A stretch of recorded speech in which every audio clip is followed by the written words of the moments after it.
Hi, this is Sachin, and if you're preparing for a trip to the Northeast in summer, then here's what your riding gear could look like. This is what mine looks like. Just remember that when you start off, it's going to be really, really warm, and once you get into the hills, it it is really unpredictable because it might be raining and cold, or it might be bright and sunny. But on the passes like Sela Pass, Bumla Pass, and all, those will definitely get cold. So we need to prepare for a wide range of conditions. Starting with the helmet first, I use this adventure style of helmet. Kind of, it's useful for blocking the sun, and I also use sunglasses inside. Make sure it's plastic, nothing's poking, and make sure that it's big and wide enough. So in case it's too hot, you can actually ride with the visor up and get a lot of airflow in. Next, we come to the boots.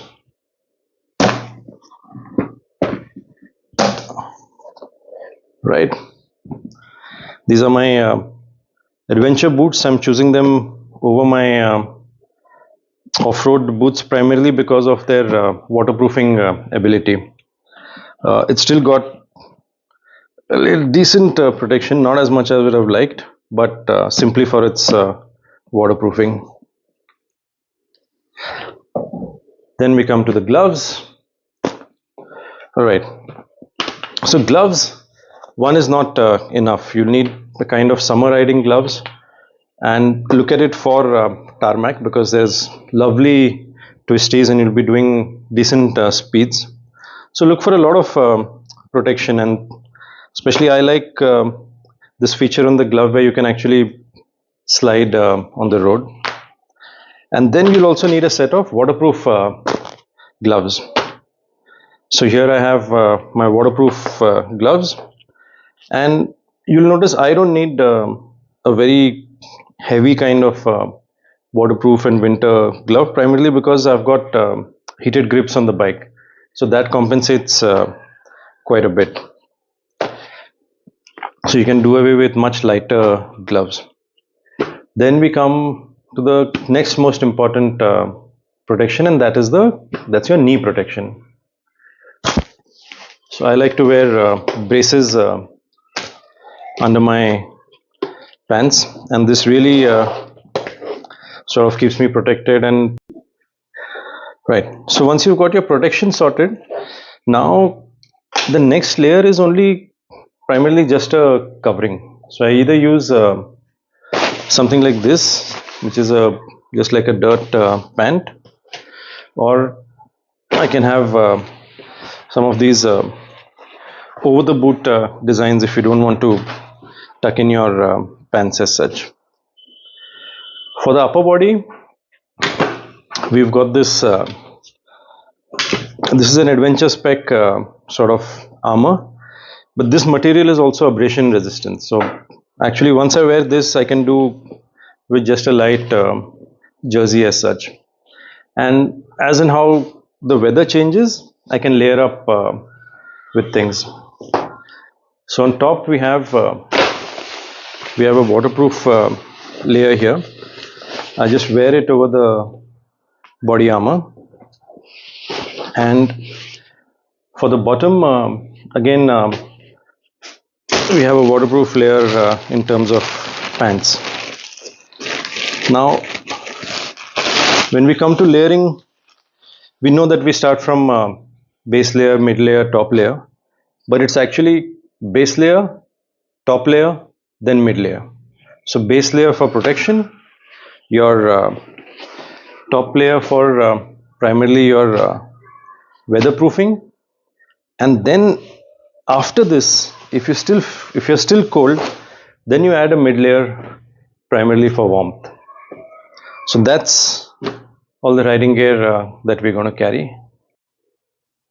All right, so now when we're off the motorcycle, let's look at what we really need to carry. So the first item is footwear.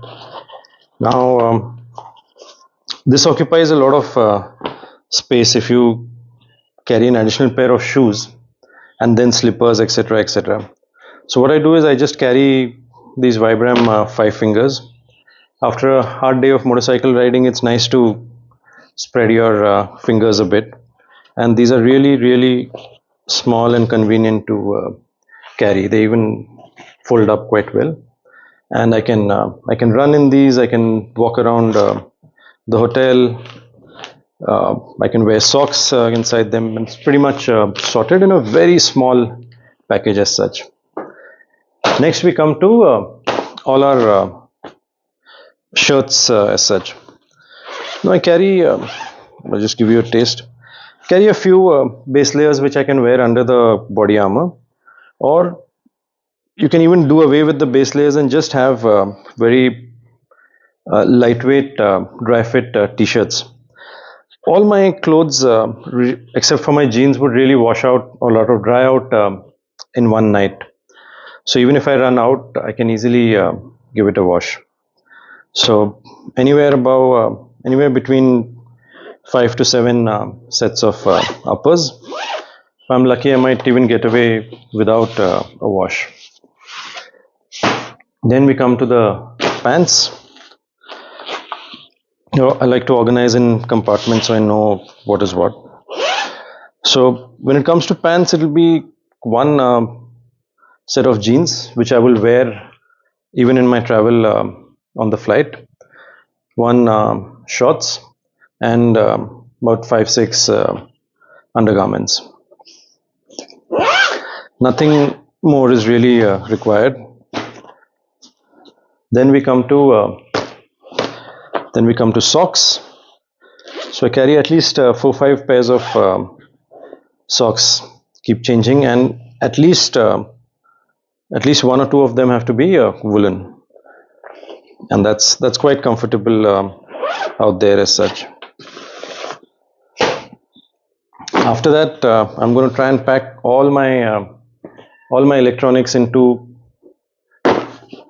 these two things. So there's going to be a GoPro 360, my chargers for my phone, this, that, everything. So everything's really going to be in just these two boxes, and one of them I will carry in my backpack while I'm riding. And then in the end, we just have an empty bag. Make sure that it's vented properly, and all the dirty clothes keep going into this one, so that inside your bag you're really well organized. So if you notice, off the motorcycle, it's not much really. It's just 2 cubes, an additional one, and the electronics. And you'd want a small toiletries box here. That's it. You're done. That's all you really need. Right. Thank you.